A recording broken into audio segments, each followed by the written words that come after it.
Hi అండి, నమస్తే. Welcome to Suhasini's kitchen. మీరు నోటికి కారంగా లేదా సింపుల్గా లంచ్ చేసుకోవాలి అనుకుంటున్నారా? అయితే ఈ రెసిపీని ట్రై చేయండి. భలే టేస్టీగా ఉంటుంది.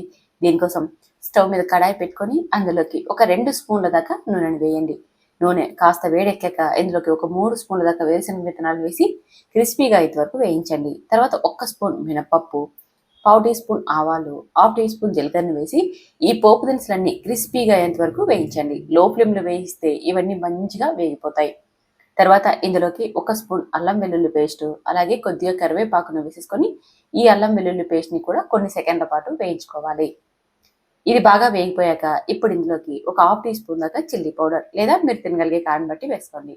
పావు టీ స్పూన్ పసుపు, రుచికి సరిపడా ఉప్పును వేసేసుకొని లో ఫ్లేమ్లో కొన్ని సెకండ్ల పాటు మాత్రమే వేయించుకోవాలి. ఎక్కువ వేయించేసామంటే ఈ చిల్లీ పౌడర్ అంతా కూడా ఘాటు వచ్చేస్తుంది. కొన్ని సెకండ్లు వేగాక ఇప్పుడు ఇందులోకి ముందుగానే చేసి పెట్టుకున్న రైస్ని వేసేసుకొని రైస్కి ఈ స్పైసీ అంతా అంటేలాగా బాగా కలిసేలాగా కలుపుతూ ఫ్రై చేసేసుకోవాలి.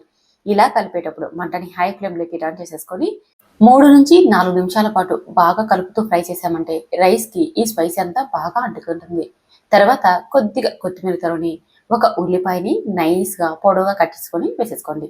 కొత్తిమీర ఉల్లిపాయ వేశాక జస్ట్ అంతా కలిసేలాగా కలిపి సర్వ్ చేసేసుకోవడమే. ఈ రైస్లో మెయిన్ ఇంగ్రీడియంట్ ఉల్లిపాయనండి. ఇలా పచ్చి ఉల్లిపాయలు వేసేసుకొని రైస్ తింటుంటే భలే టేస్టీగా ఉంటుందండి. ఇందులోకి ఎలాంటి కర్రీ కూడా అవసరం లేదు. మార్నింగ్ టైంలో బ్రేక్ఫాస్ట్కైనా లేదా లంచ్కైనా చాలా చాలా బాగుంటుంది. ఒక్కసారి ఈ సింపుల్ అండ్ టేస్టీ లంచ్ని మీరు ట్రై చేయండి. ట్రై చేసిన తర్వాత మీకు ఎలా వచ్చిందో కామెంట్ చేయండి. నచ్చితే ఈ రెసిపీని మీ ఫ్రెండ్స్ ఫ్యామిలీ మెంబర్స్ కూడా షేర్ చేయండి. Thank you for watching.